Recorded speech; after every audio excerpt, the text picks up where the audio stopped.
Paz de Deus, igreja. Amém. Sempre um prazer, uma honra muito grande compartilhar a palavra com a igreja do Senhor. E quero pedir aos irmãos que abram comigo em João capítulo 15, para começarmos a leitura da palavra.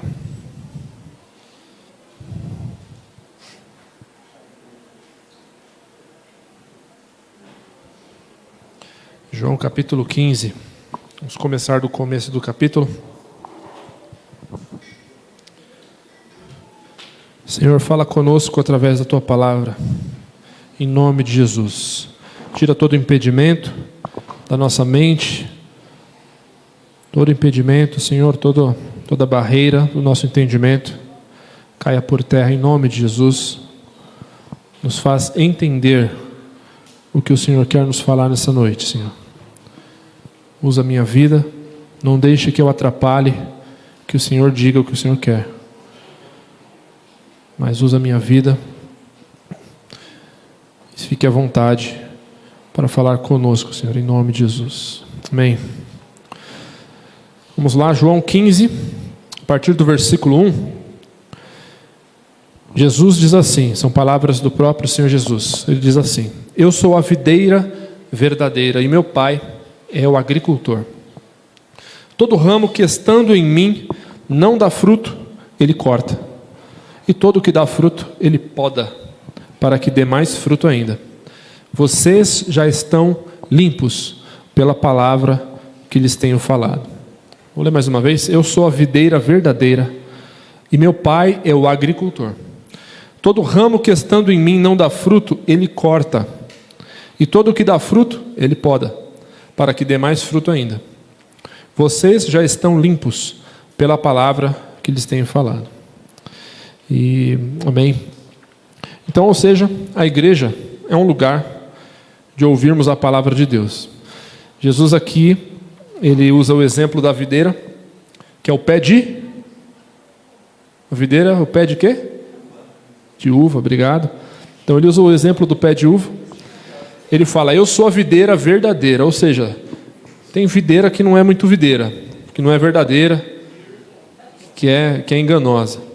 E o meu Pai, que é o Deus Pai, Ele é o agricultor, Ele é aquele que cuida, Ele é aquele que plantou, inicialmente, a videira, e Ele é aquele que cuida, Ele é aquele que tira a erva daninha.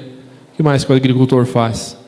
Que prepara a terra e acompanha a planta ali, em toda a vida da planta, para que ela produza fruto. Então o Pai, Ele está cuidando o tempo todo. E todo ramo, Ele nos chama de ramo. Jesus fala que nós somos os ramos. Todo ramo que estando em mim não dá fruto, o Pai o corta. Ou seja, se está em Jesus é para dar fruto. E todo aquele que dá fruto, Ele poda. Tem traduções que diz, Ele limpa. Então a poda, a limpa, é algo que Deus faz também. Quando você dá fruto, para que dê mais fruto ainda. E no versículo 3, Jesus fala, vocês já estão limpos, ou seja, vocês já estão podados. Ele fala isso para os discípulos ali, pela palavra que eles tenham falado. Então, nós entendemos que a palavra que Jesus falava para os discípulos ali, é o que limpava eles, é o que podava eles. E então esse corpo de Cristo, a igreja é o corpo de Cristo também, que é a videira, feita ali, composta pelos ramos também. Eles são limpos, eles são podados, eles são cuidados por Deus, através da palavra de Deus, para que dê mais fruto. Estamos entendidos por aqui? Concordam comigo? Então a igreja é esse lugar. A igreja é o corpo de Cristo, é o lugar de estarmos conectados com Cristo e ouvirmos a palavra de Deus para que nós sejamos limpos. Eu não quero ser cortado da videira, eu quero estar enxertado na videira. A palavra diz que Deus nos enxertou nessa videira, que a gente não era de uma videira natural, a gente era da videira brava, uma videira, não era nem do povo de Israel, talvez a maioria de nós, e Deus enxertou. O enxerto é não sei se todo mundo conhece, mas você pega uma planta diferente, corta um pedacinho daquela planta, abre um espacinho na planta original e gruda uma planta na outra, tipo uma cirurgia na agricultura ali. Você amarra geralmente uma planta na outra, coloca ali um chachinzinho, aí nasce uma nova planta. Tem muitas frutas que a gente come que são enxertos, que não são frutas naturais. Por exemplo, o limão, aquele limão verdinho, né? Como que é o nome dele? Tahiti, né? Ele é um enxerto, ele não é uma fruta natural. Deus não criou aquela fruta. É a gente que mistura as plantas e nasce aquela fruta lá. Mexerica poncã, bom demais. Na casa que eu cresci tinha um pé de poncã, parecia umas abóbora assim, ó. Também é um enxerto, ele não é uma fruta natural. Então a palavra diz, então é uma coisa que a gente faz na agricultura, né? Dá para enxertar uma planta na outra. E a palavra diz que Deus nos enxertou nessa videira. A gente era em outro lugar, a gente foi adotado por Deus, a gente foi enxertado na videira verdadeira que é Jesus. E essa videira é o corpo dele. É o que nos permite dar fruto. E então, para que isso aconteça, para que a gente dê fruto, para que a gente esteja limpo, seja podado, a gente tem que ouvir a palavra de Deus. E a limpeza, a poda de uma planta, que é o exemplo que Jesus dá aqui, ela não é fácil para a planta. Ele tem que machucar a planta para isso acontecer, certo? O que é podar? Você tira os galhos que a planta precisa menos, para que os galhos que ela precisa mais, ou as partes que são mais importantes para dar fruto, tenham mais força. Então, quando eu estava pesquisando, estava passando a limpo aqui esse esboço, eu vi uma imagem lá, coloquei videira no Google lá, imagens, e vi lá um monte de pé de uva, bonito, né? Limpinho. E não tinha, os pés de uva das fotos lá, não tinha uma folha seca, não tinha folha no chão, não tinha mato no chão, tudo limpo, tudo perfeito. E para ficar dessa forma, alguém tem que cuidar, alguém tem que ir lá e podar. Podar é cortar. Às vezes a gente até usa essa palavra de uma forma ruim, né? Os caras estão me podando. Eu estou querendo fazer meu solo de guitarra, o cara podou meu solo. Bem na parte da música, o ministro falou para só a igreja. Só as vozes. Aí o guitarrista ali... O nosso guitarrista é humilde, graças a Deus. Mas tem guitarrista que fica bravo. Qualquer outro instrumento, né? Tem o pessoal que fica bravo. O pessoal está me podando. Por quê? Podar nem sempre é uma coisa gostosa para quem está sendo podado. Então, quando nós somos limpos, podados pela palavra, isso causa um conflito em nós. Isso causa um conflito em nós, por causa da nossa carne, por causa de tudo aquilo que a gente se alimenta do mundo, na nossa vida aí, cotidiana. Então, a palavra também diz que nós não somos do mundo, amém? Nós éramos do mundo, como eu falei, a gente não era parte da videira. Deus nos adotou, nos pegou e nos enxertou no seu Filho. Ou seja, Ele nos tirou do mundo. Agora não somos mais do mundo. Éramos de uma natureza, agora não somos mais. É uma nova criatura. Então, não somos do mundo, mas estamos no mundo. E nós somos... esse mundo nos enfrenta o tempo todo. Nós somos atacados pelas ideias do mundo, pelas coisas do mundo, por tudo aquilo que o mundo julga ser bom e que é contrário à palavra de Deus, é contrário aos princípios do Senhor. Então a gente se alimenta disso no nosso dia a dia, infelizmente. Precisamos nos alimentar disso? Não, eu acredito que não. Mas sendo idealista, né? Acredito que não, acredito que é possível nós passarmos pelo mundo sem sermos contaminados do mundo. Amém? A palavra diz isso, que nós temos que nos permanecer incontaminados do mundo. Então é possível. Mas nós, no nosso dia a dia, não somos perfeitos e acabamos nos contaminando um pouquinho, que seja, com essas coisas do mundo. Então as ideias do mundo estão presentes em nós. Talvez mais, talvez menos. Depende de você, do quanto você busca a Deus, do quanto você deixa a palavra te limpar. Mas as ideias do mundo estão em nós. Os valores do mundo estão um pouquinho na nossa cabeça. Onde é que a gente se limpa desses valores? Na palavra. E onde que a gente ouve a palavra? Na igreja. Ô Renato, mas não dá para eu ouvir a palavra de Deus? Eu leio a Bíblia, eu oro e Deus fala comigo? Com certeza dá. Mas você já tentou ficar fora da igreja? Tentou fazer isso sem a igreja? Eu conheço pessoas que, cada um com seus argumentos, dizem que é melhor assim, não, tal. Eu duvido, pela palavra, pela experiência, pelo que eu vejo, que ela dê fruto fora da igreja. Não dá para dar fruto. Porque é o lugar que Deus preparou para a gente estar é na igreja. Os ramos, a videira, ela está toda conectada uma na outra. Os ramos estão conectados uns nos outros. Não dá para um ramo falar, não, eu estou na videira, mas eu não estou na mesma videira que aquele cara. Não, a videira é uma só. E isso acontece, né, no mundo todo, aí e na história, ao longo da história, a igreja de Deus existe. Existe uma igreja que Deus olha e vê uma igreja só. Um só corpo. E a palavra diz que só há um corpo, só há um Deus, um só Espírito. E Deus vê assim, mas o que acontece conosco? A gente encontra um grupo local, pessoas, como a gente foi testemunhado aqui, que Deus colocou na nossa vida, passam a fazer parte da nossa vida, que Deus usa para que várias coisas aconteçam na nossa vida. E a gente se junta com essas pessoas nesse local, para nós sermos igreja. E aqui estamos nós, glória a Deus, aqui estamos nós. Então fora desse corpo não tem como você produzir fruto. Não tem como você falar, eu amo Jesus, mas eu não amo a igreja dele. Eu amo a Jesus, mas eu não quero estar junto com a igreja dele, ouvindo a palavra junto. Não tem. Enquanto a gente está adorando aqui a Deus, eu sempre sou surpreendido. Eu fiz as contas outro dia e fiquei até assustado. Eu vi que faz mais de 20 anos que eu ministro louvor. Eu falei, uau, que isso? Aí eu fiquei assustado, que esse número 20, né? Pulou para a casa, a segunda casa decimal. Eu fiquei, não pode ser, mas o ministro estava com 15 anos, 16 anos, estava ministrando. Eu já fiz 38 esses dias aí.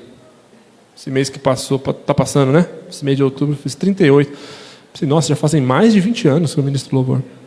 E eu ainda fico surpreendido. Hoje mesmo eu estava aqui, enquanto a gente estava adorando aqui, louvando ao Senhor, eu estava assim, nossa, como é bom. Como é bom. Como eu queria ficar...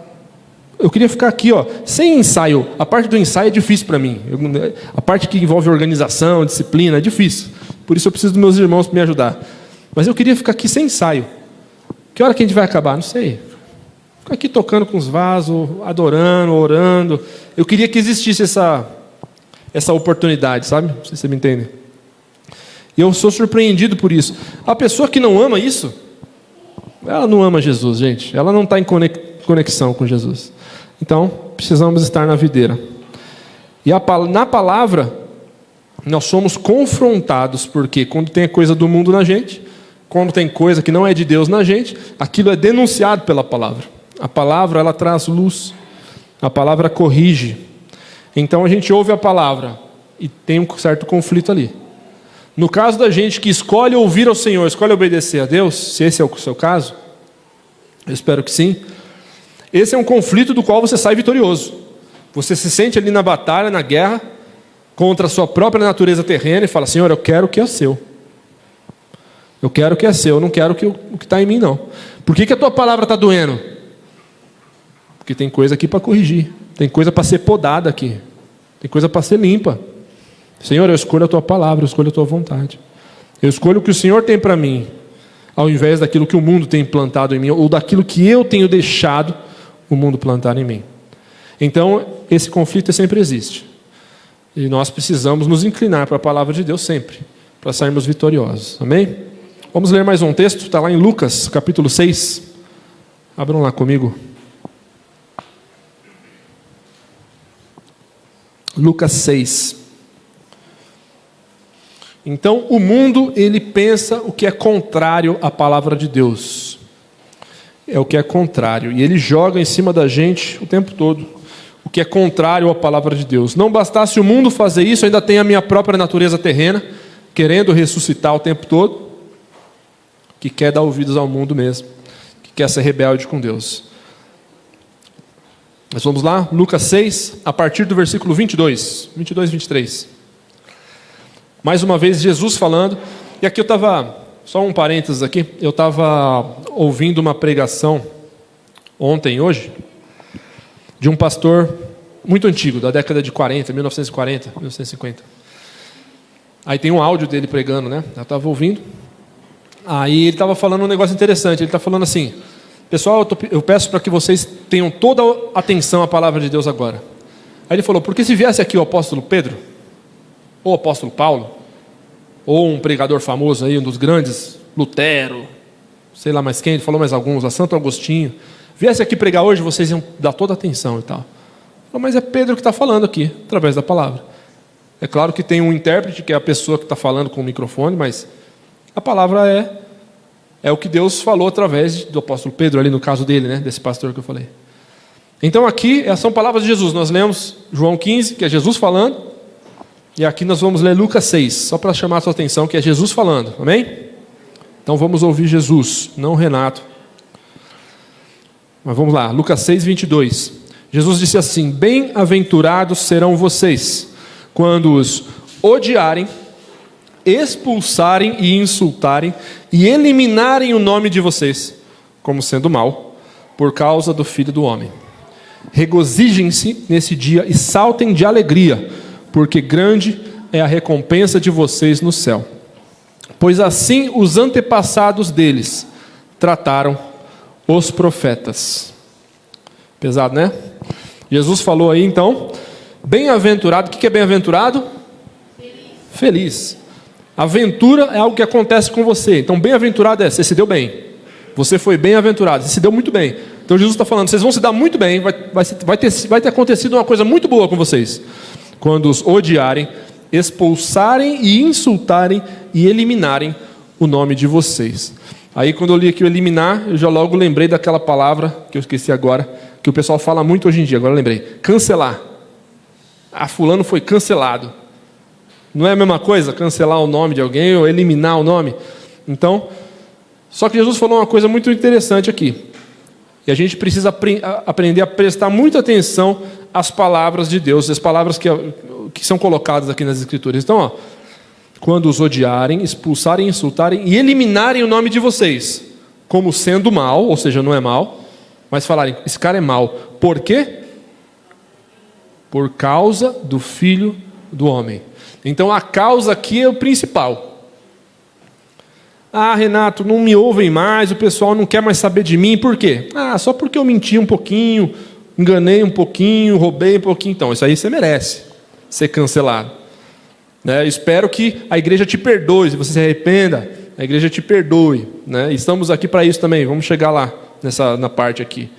Mas, aqui Jesus está falando, bem-aventurado você é, quando fizerem tudo isso com você, como se você fosse mal, por causa do Filho do Homem. Como nós falamos, como eu falei aqui antes, o mundo, ele vive de tudo que é contra Deus. Ele vai te ensinar a ser contra Deus. Todas as ideias, por mais bonitinhas que pareçam, por trás vão ter motivações diabólicas, para nos convencer que nós não precisamos de Jesus, para nos convencer que nós não precisamos ouvir as palavras dele, para irmos para longe dele. E aqui Jesus falou, por minha causa, por causa do Filho do Homem, eles vão odiar, expulsar, insultar e eliminar o nome de vocês. Então, quando for por causa de Jesus, parabéns, saltem de alegria, está escrito aqui no 23, se alegrem, saltem de alegria, porque grande é a recompensa de vocês no céu. Pois assim os antepassados deles trataram os profetas. Tem um outro texto, eu não separei aqui, mas fala assim, ai de vós, acho que é o mesmo texto de Lucas 6 também, só que é um outro versículo que eu não separei aqui. Se você ler lá depois em casa, ou agora, né, o versículo aí, você vai ver. Jesus fala, ai de vós quando todos vos elogiarem, quando falarem bem de vocês, porque assim eles fizeram com os falsos profetas. 26, então logo depois. Logo depois. Então, toma cuidado. Ao contrário disso aqui, toma cuidado quando vai tudo bem. Todo mundo te ama, todo mundo fala bem. Na igreja é uma coisa, tá, amados? Mas no mundo é um mau sinal. Sinal para se preocupar. Porque assim eles fizeram com os falsos profetas. Mas por causa de Jesus em nós, o mundo nos odeia. Se a gente lê João 17, que é a oração que Jesus faz para o Pai, sempre falo dessa oração, sempre vou falar. Jesus fala assim, Pai, o mundo os odeia, porque eles não são do mundo. Eu tirei do mundo. Então o mundo odeia, porque o mundo, né? Se eles fossem do mundo, o mundo amaria que é seu. Mas o mundo os odeia por causa de Jesus. Então, um cristão ser cancelado na internet é provavelmente, presta atenção na palavra, provavelmente um bom sinal, tá? Provavelmente. Né? Mas na igreja não é lugar de cancelar ninguém. Não é um lugar de ser cancelado. Se você está cancelado na igreja, busca o arrependimento, busca saber por quê. Será que todo mundo está errado e você está certo? Será que todo mundo que está buscando a Deus, porque a gente está falando da igreja, do corpo de Cristo, todo mundo é defeituoso? Todo mundo tem problema para resolver, todo mundo tem coisa para corrigir, começando por mim. Eu é que sei. Mas são pessoas que estão buscando a Deus, que estão ouvindo a palavra, que têm a chance de ser podado pela palavra. Então, se todo esse grupo, todo mundo está errado e você está certo, eu não vou apostar em você não. Se arrepende, procura seus irmãos, fala: o que está acontecendo? Me explica. E não seja cancelado na igreja, amém? E nem cancele os outros. Isso acontece no mundo, não deve acontecer na igreja. Aqui nós somos acolhidos. Aqui nós somos acolhidos. E é muito bom ouvir os testemunhos, como a gente ouviu hoje, esse casal querido aí, porque é uma história de acolhimento. E assim acontece comigo, com você, com todos nós estamos aqui. E nós somos acolhidos e acolhemos. Então a igreja é lugar de acolhimento, como já foi falado aqui, né? Uns domingos atrás aí. Então é o lugar de ouvirmos a palavra de Deus e é o lugar de sermos acolhidos e acolhermos. Amém? Vamos ler Hebreus capítulo 3, mais um texto.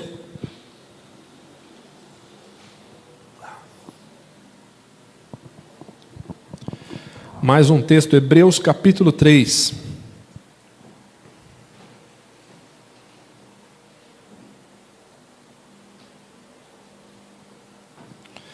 É fácil viver em igreja? Não é, né?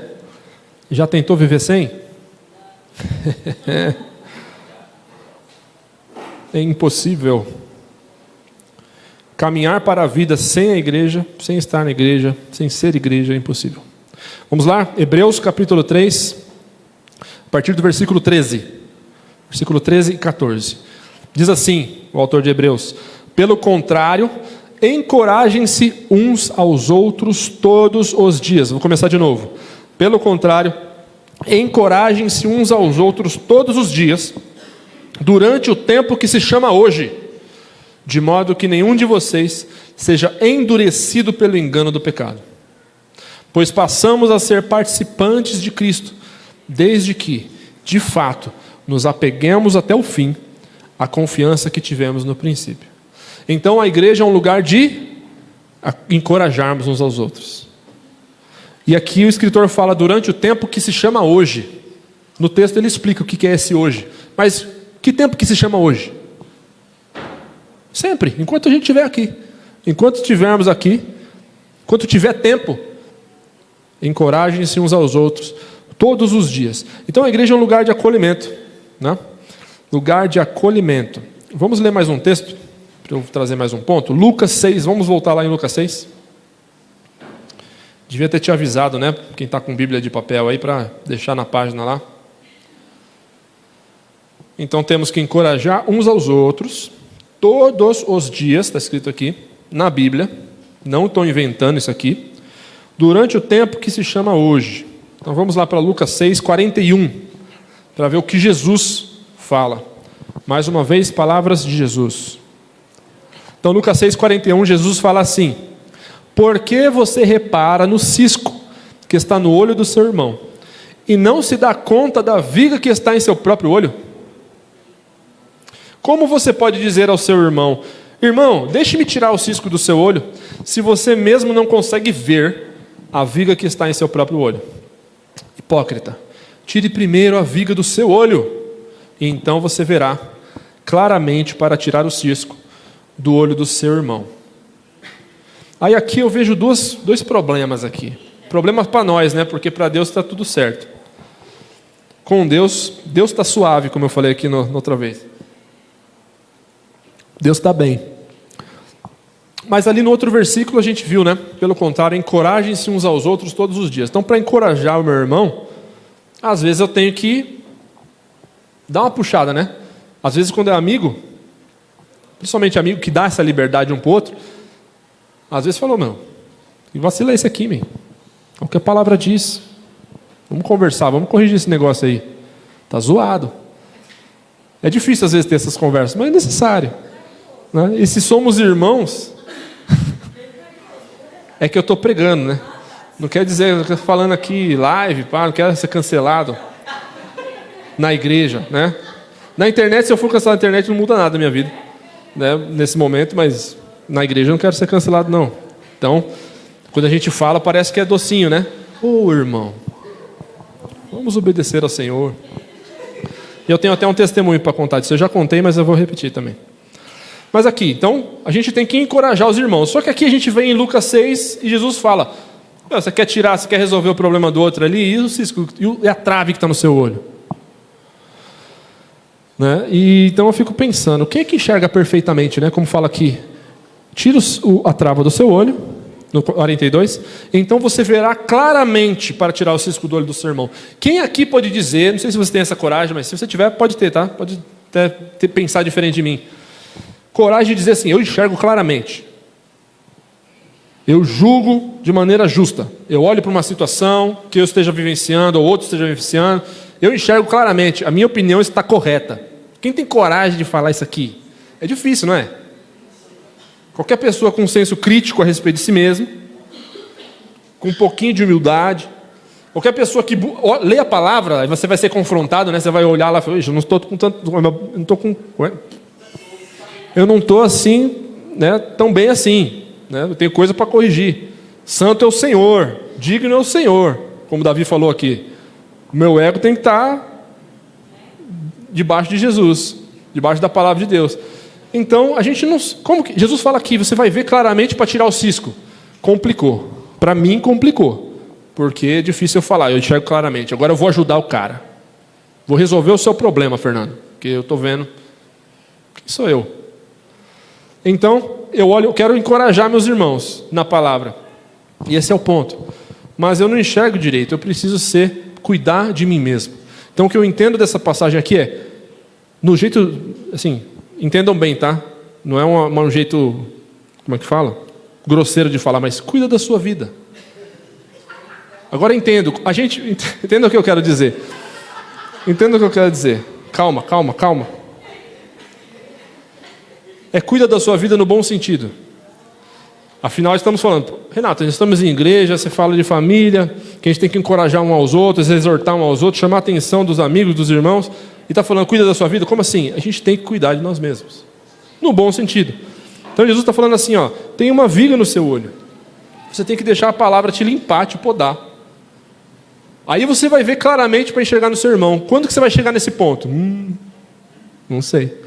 Então a gente fica, às vezes, revoltado porque o irmão ou a irmã não concorda com a gente, ou não entende, não enxerga da mesma forma. E a gente tratou um pouquinho disso, acho que na reunião de líderes, né? Que às vezes a gente tem atritos e fala, não é possível. O cara não lê a Bíblia. A Bíblia fala que a gente tem que ser assim, por que está agindo dessa forma? E tem um testemunho, uma vez eu precisava conversar com um jovem, eu tinha marcado uma conversa com um jovem, e eu estava olhando ali, né, conhecendo um pouquinho da vida do jovem, e eu pensei, estou indo lá conversar com ele, eu vou descascar. Dessa vez, não dá. Não dá para ficar passando a mão na cabeça.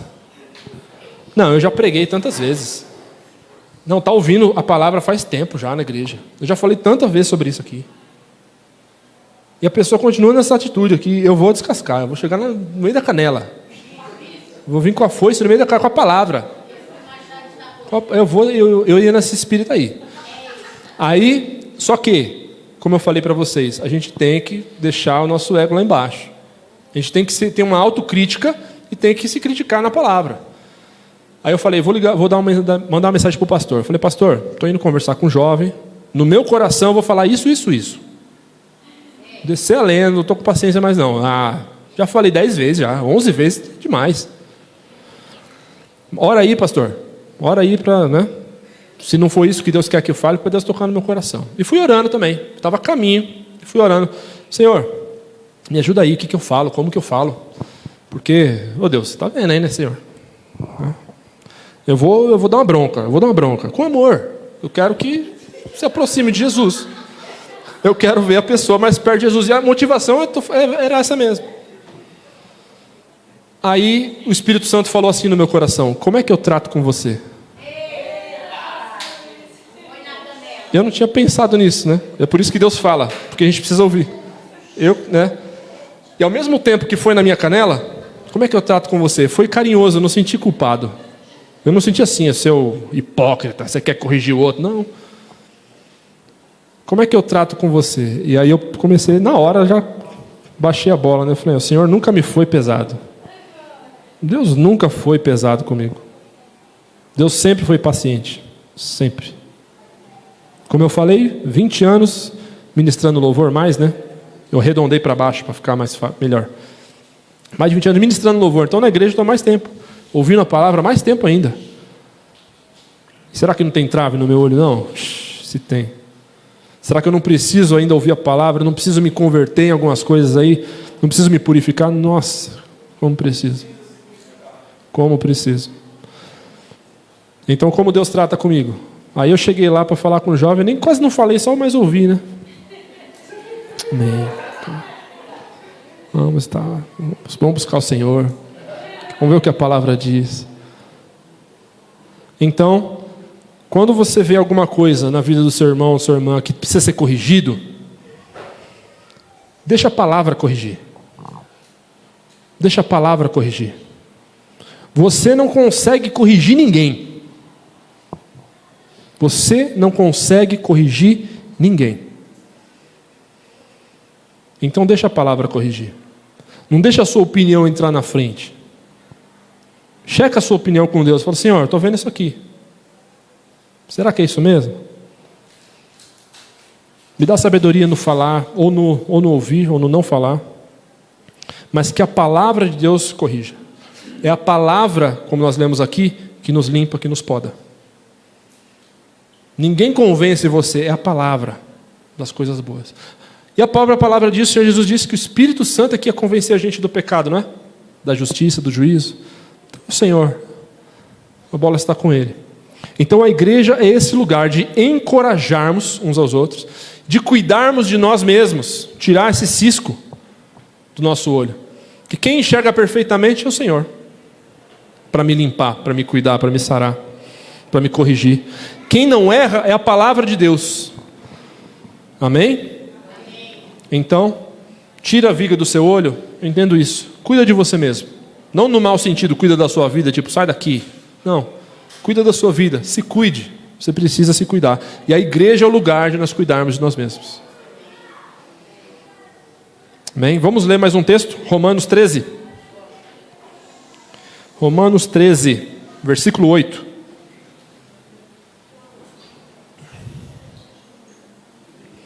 Esse é legal.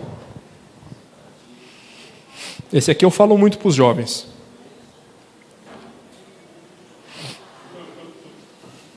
Esse aqui eu falo bastante para os jovens que estão começando aí a vida profissional.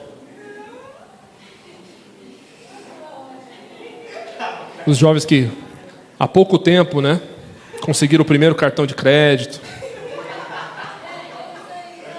Isso aí eu falo há vários anos para os jovens. E ainda vem jovem para mim: Renato, o que foi, meu? Jesus não te ama mais? Não, é isso. Meu cartão. O cartão é seu? Você não viu que eu falei 20 vezes já para você? Romanos 13, 8. Não devam nada a ninguém. Vamos lá. Parei a piada, vamos ler agora a palavra. Romanos 13, versículo 8, diz assim: não devam nada a ninguém, a não ser o amor de uns pelos outros, pois aquele que ama seu próximo tem cumprido a lei. Pois esses mandamentos: não adulterarás, não matarás, não furtarás, não cobiçarás, e qualquer outro mandamento, todos se resumem neste preceito: ame o seu próximo como a si mesmo. O amor não pratica o mal contra o próximo. Portanto, o amor é o cumprimento da lei. O apóstolo Paulo está falando aí algo que a gente já tinha aprendido, se a gente leu na sequência ali da Bíblia, com Jesus, quando Jesus pregando. Como é que é os mandamentos? Ama o teu Deus sobre todas as coisas, e ao teu próximo como a ti mesmo. E aqui o apóstolo Paulo, na carta aos Romanos, está falando de novo: não devam nada a ninguém, vírgula, Aí esse ponto é que eu falo bastante para os jovens, tá? Deus, a vontade de Deus é que você não deva nada para ninguém. Está na palavra aqui. Que você não tenha dívidas. A gente cumpre isso aqui 100%?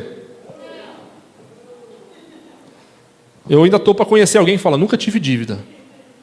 É possível. Ninguém te obriga. Às vezes a gente se sente obrigado, mas ninguém te obriga. E a palavra diz para a gente não dever. Então eu prefiro confiar na palavra do que na minha experiência. Eu já tive algumas experiências, principalmente nessa fase, né, como os jovens aqui, no começo da vida, de ficar com dívida pequena ali, né? E depois perder o emprego. E agora? Já cheguei a dever por bobeira, já cheguei a dever para a faculdade. Tinha uma época que eu estava na faculdade, aí o salário ia tudo na faculdade. Aí eu fiquei sem emprego, aí eu cheguei na faculdade e falei, preciso trancar, você tem que pagar a próxima mensalidade. Eu falei, não dá. Aí falou, então você vai ficar devendo. Aí eu fiquei devendo para a faculdade. Aí eu não consegui emprego porque eu não estava na faculdade, não consegui ir para a faculdade porque eu não tinha emprego. E aí foi uma fase difícil ali. Mas aí eu orei. Foi uma das vezes, né? Foram 2 vezes que eu tive dívida assim, quando eu era jovem. Porque na primeira eu não aprendi. Na segunda eu espero que eu tenha aprendido. Mas eu voltei e usei essa palavra aqui. Cheguei para Deus e falei, Senhor, não quero ficar devendo, Senhor. Tua palavra fala para não dever nada para ninguém. Eu quero cumprir a tua palavra. Me perdoa pelas dívidas que eu criei, Senhor, porque não foi responsabilidade sua. Eu que criei. Mas, Senhor, me ajuda a cumprir a tua palavra, a obedecer a tua palavra. Eu quero. E Deus sempre ajudou. Até hoje está ajudando, até hoje estou pondo em prática isso aqui. Porque até hoje eu tenho que ficar pensando, não quero ficar a dívida não posso dever. Às vezes minha esposa me fala, não, mas está devendo o cartão. Eu falo, não está devendo não. Não venceu. Não está devendo. Não está devendo. É crédito. Isso é crédito, não é dívida não. Então até hoje eu estou aqui olhando para essa palavra aqui, ó, não posso bobear, porque eu não quero dever nada a ninguém. Mas o que Paulo fala aqui que a gente tem que dever? A não ser o amor uns com os outros. Aí aqui eu acho uma coisa interessante, que é o que eu queria trazer aqui, né? Porque boa parte dessa pregação foi uma revisão do que nós já falamos, né, nos outros domingos, né? Essa parte aqui, dívida. Se eu devo lá para o banco, se eu fiz uma parcela, não consegui pagar, eu fiz um empréstimo, aí está lá na negociação, lá, sei lá, eu devo para o banco. Se eu chegar com a quantia, se eu conseguir a quantia necessária para pagar e quitar a dívida, acabou, certo? Quitar a dívida com o banco, aí você pagou uma vez, zerou. É ou não é? Depois que você quita uma dívida, o banco vai continuar te ligando? Não tem mais por que ligar, acabou a dívida, certo? E a Bíblia fala que Jesus, ele pregou o escrito de dívida que era contra nós, ele encravou na cruz, ele pregou na cruz, ou seja, ele pagou a nossa dívida, e tinha um escrito ali de dívida, Madalena deve tudo, e Jesus pagou, resgatou a sua vida, e pregou na cruz, o escrito ali, então está pago, acabou. Então uma vez que você paga uma dívida, zerou. Você não é obrigado mais a pagar nada, você já pagou, já tá no 0 a 0. Só que aqui ele fala, devam o amor uns pelos outros. Eu vou falar para você, como que a gente paga o amor?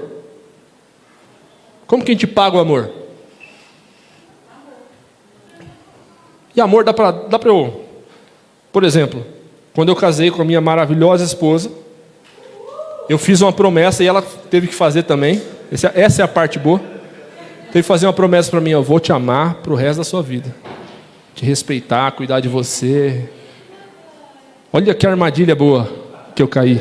Eita, vou ter que te amar para o resto da minha vida.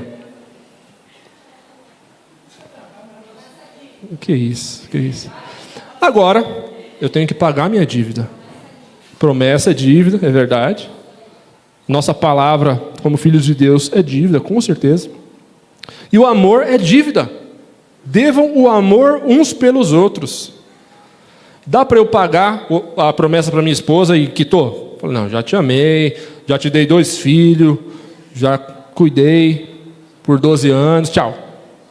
Está quitada a minha dívida? Eu nunca vou quitar essa dívida, gente, mas eu vou pagar.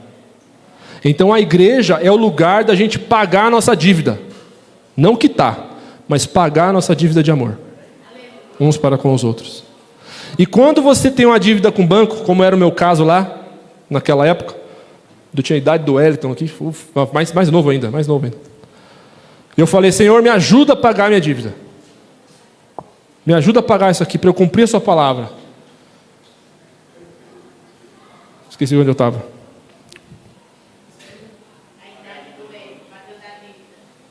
Eu estava pagando a dívida. Não lembro o que eu estava falando. Eu não tinha emprego. Como que eu vou pagar a dívida se eu não tenho emprego? Ou como que foi o processo? Deus me deu um emprego. Aí eu comecei a trabalhar. Aí eu queria sair com os amigos, queria comer, não podia, porque eu tinha uma dívida. Tinha que juntar dinheiro para pagar aquela dívida. Então vivi de uma forma mais regrada, mais disciplinada, até que eu fui juntando e graças a Deus paguei a dívida. Eu lembro dos dois momentos, essas duas situações foram distintas, né? Eu falei, Senhor, obrigado, o Senhor respondeu a minha oração. 0-0, não estou devendo para mais ninguém. Que alívio. Que alívio. Como que eu tive que fazer? Eu tive que buscar o recurso para pagar a minha dívida, porque eu não tinha. Porque a dívida é isso, né? Você não tem, você pegou emprestado de alguém que tem. Agora, depois você precisa devolver. Para devolver, você precisa ir atrás do recurso. Então, você precisa levantar mais dinheiro, no caso da minha dívida lá, para pagar a dívida com o banco. E como é que você paga o amor? Você tem muito amor aí? Para amar? Eu não vou nem falar dos irmãos, hein? Da igreja, porque aí fica mais estreito. Cônjuge, pode ser o cônjuge. Quem é casado, seu marido, sua mulher. Você tem aí amor para amar para o resto da sua vida? Você se garante? Você precisa ir buscar recurso. Da mesma forma que você precisa ir trabalhar e economizar muitas vezes para você pagar uma dívida, você tem que buscar o amor na fonte. Você tem que buscar em Jesus. Você tem que ir na fonte do amor. E quantas vezes eu vou ter que pagar minha dívida de amor com o corpo de Cristo, que é a igreja? Para o resto da minha vida. Até Jesus voltar, até que Ele venha. Quantas vezes eu vou ter que voltar na fonte para receber amor? A palavra diz, 1 Coríntios, se não me engano, que o amor de Deus é derramado em nossos corações pelo Espírito Santo que nos foi dado. Então o amor de Deus é o que eu preciso para amar meus irmãos. Então esse amor que eu estou devendo, eu preciso ir lá em Deus e falar, Senhor, preciso de amor. Como foi o exemplo aqui, quando eu falei que eu ia conversar com um jovem. Amava o jovem, claro, mas precisava de mais. Você tem que buscar no Senhor. Preciso de amor, Senhor. Senão eu não vou conseguir acolher, como a gente falou aqui. Muito bonitinho, vamos acolher, cuidar. Não dá para acolher ninguém se você não ama. E o nosso amor humano, ele acaba rapidinho. Não é isso que as pessoas precisam. Elas precisam do amor de Deus, que tem que ser derramado em nosso coração. Temos que ser cheios, temos que transbordar desse amor. Mais do que o necessário para nós mesmos, nós precisamos para os outros, porque somos devedores. Essa dívida é boa. Essa dívida é boa. O único que não devia isso daí era Deus. Ele escolheu derramar sobre nós. Era o único que não precisava, era Jesus. Mas Ele se esvaziou. Ele era Deus, hein? Ele era Deus. A gente tem que se esvaziar um pouquinho para a gente perdoar, para a gente considerar, para a gente orar pelos irmãos. É um pouquinho que você tem que esvaziar. Mas Jesus, Ele estava numa posição altíssima. A gente não vai entender esse preço nunca. Ele teve que se esvaziar para derramar amor sobre nós, para demonstrar esse amor da forma mais poderosa possível, mais difícil possível. Então, se não tivermos amor, a gente não vai conseguir nem ouvir a palavra, nem acolher, nem sermos acolhidos. Se não tivermos amor, não vamos conseguir cuidar de nós mesmos. Você ama todo mundo, mas não ama você mesmo. Acontece, viu? Acontece. Às vezes é mais difícil você amar você mesmo do que amar uma outra pessoa. Então você precisa de amor. E o amor de Deus. E você precisa do amor de Deus para pagar a dívida que você tem. Então você está devendo aí, Renato? Estou devendo amor. Eu devo amor. E a palavra diz que nós temos que dever esse amor. E temos que pagar esse amor. E para isso nós temos que voltar à fonte. Amém? Amém. Precisamos adquirir esses recursos em Jesus. Precisamos voltar constantemente à fonte para buscar recursos. E quem é que vai te ajudar a voltar a essa fonte o tempo todo? A igreja. É a igreja que vai te ajudar. A igreja de Deus. Vamos ler mais um texto só para terminar. Prometi para o pastor Cláudio que ia terminar em 1 minuto e 15. Então lá, 1 Coríntios capítulo 15, versículo 58.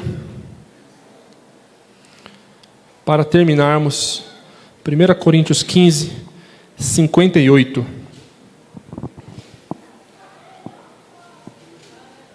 Diz assim: portanto, meus amados irmãos, mantenham-se firmes e que nada os abale.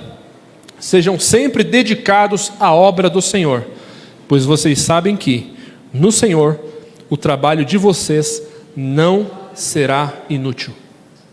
Não será em vão. Amém? Então, existe trabalho que é inútil? Com certeza. Se a palavra está dizendo que o trabalho no Senhor não será inútil, quer dizer que tem trabalho inútil. Trabalho que não vai levar a nada. Tem trabalho que só vai dar trabalho. Você vai chegar no final e falar, valeu a pena. Sei. Mas no Senhor isso não acontece. Fazendo a vontade do Senhor, isso não acontece. A igreja é o lugar do trabalho útil. É o lugar de trabalharmos para um fim proveitoso. É o lugar de aprendermos e fazermos a vontade de Deus. Amém? Um trabalho que você sabe que não vai ser jogado fora. É um trabalho na igreja. Amém? Amém. É isso que eu tinha para compartilhar com os irmãos. Vamos ficar de pé, vamos orar sobre isso. Se puderem chamar o pastor Cláudio. Não o vejo. Não? Não dá? Então tá bom. Então vamos orar. Vamos orar. Se você ouviu a palavra, se Deus falou com você, pode começar a falar com Ele, colocar os pingos nos is aí. Fala com o Senhor. O que está faltando? O que está faltando? O que eu não tenho aproveitado aqui da igreja de Deus? Desse lugar de cuidado, acolhimento, desse lugar de limpeza, de correção da minha própria vida pela palavra, nesse lugar de amar, nesse lugar de pagar o amor, de pagar essa dívida que não será quitada nesse século, nesse mundo. Glória a Deus por isso. Glória a Deus por isso. Obrigado, Senhor, pela Tua palavra. Obrigado porque o Senhor não desiste de falar conosco, Senhor. Obrigado porque o Senhor é paciente. Obrigado porque o Senhor não é duro, não é pesado. Obrigado porque Tu és o nosso Pai, que se compadece dos seus filhos. Obrigado, Senhor. Obrigado porque o Senhor nos tirou do mundo, nos resgatou das trevas e da morte e nos trouxe para o reino do Filho do seu amor. Nos enxertou na videira verdadeira, para recebermos dessa videira tudo o que precisamos para a nossa vida e para a piedade. Para recebermos do Senhor a própria vida, a própria seiva. Obrigado, Senhor. Obrigado porque o Senhor nos chamou para dar frutos. Frutos que permanecem. Frutos que são possíveis por causa da Tua vida em nós. Obrigado, Senhor.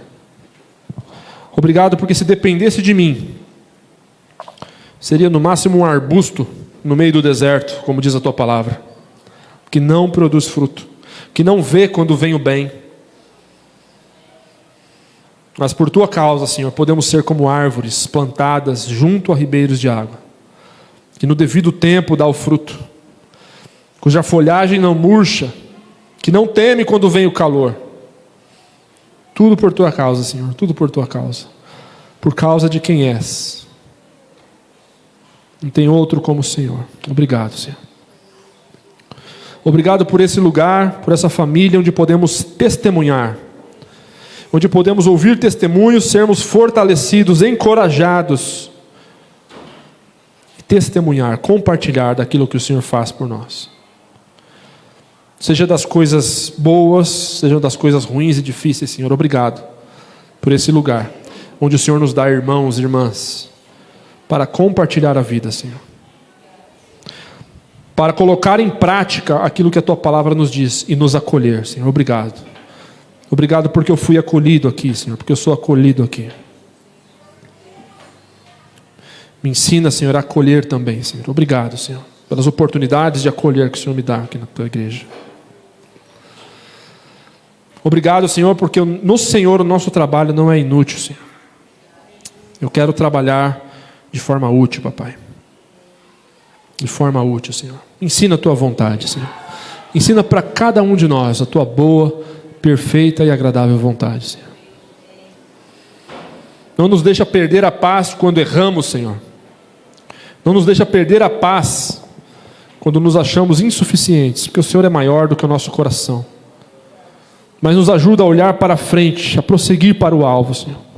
Nos ajuda a pedir perdão para o Senhor, pedir perdão para os nossos irmãos quando necessário. Pois nós devemos o Teu amor uns aos outros, Senhor. Obrigado porque o Senhor nos prendeu nessa dívida tão boa, que é dever o Teu amor. Obrigado porque o Senhor nos obriga a voltar à fonte de amor que é Jesus, para vivermos. Como é bom Te buscar, Senhor. Como é bom Te encontrar. Como é bom receber da fonte, que é o Senhor Jesus. Nos ajuda, Senhor, a viver de forma a não nos contaminarmos com esse mundo. Sermos a Tua igreja que o Senhor deseja, até que o Senhor Jesus venha. Tua palavra diz que agora o tempo da nossa redenção está mais próximo do que quando aceitamos a Cristo. Aleluia. Obrigado, Senhor. Obrigado porque a cada dia que passa estamos mais próximos de estarmos para sempre com o Senhor. Nos ajuda para que esse tempo que vivemos aqui, a gente viva de forma digna, como filhos de Deus. Em nome de Jesus. Amém. Amém. Não? Não.